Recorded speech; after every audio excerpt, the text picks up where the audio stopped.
புத்தாண்டு அன்று புதுச்சேரியில் இளைஞர் அடித்து கொலை செய்யப்பட்ட சம்பவம் பரபரப்பை ஏற்படுத்தியுள்ளது. இளைஞர்களுக்குள் ஏற்பட்ட வாக்குவாதம் கைகலப்பாக மாறி கொலையில் முடிந்தது எப்படி?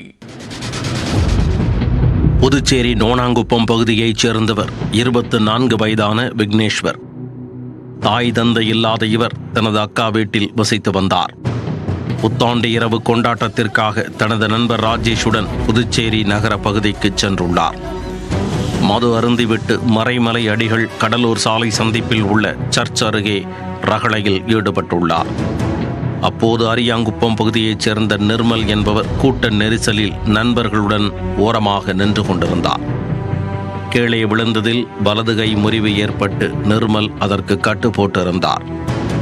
இதனை கண்டு மது போதையில் இருந்த விக்னேஸ்வர் தன்னுடன் படித்த கோபாலின் அண்ணன் தானே நீ என நிர்மலிடம் கேட்டு அதட்டியிருக்கிறார். தகாத வார்த்தையால் திட்டிய போது இருவரிடையே கடுமையான வாக்குவாதம் ஏற்பட்டு ஒருவரை ஒருவர் தாக்கிக் கொண்டனர். இதில் நிர்மல் தனது வலது கையால் விக்னேஸ்வரனின் காது அருகே பலமாக குத்தியதில் அவர் அதே இடத்தில் சுருண்டு விழுந்துள்ளார்.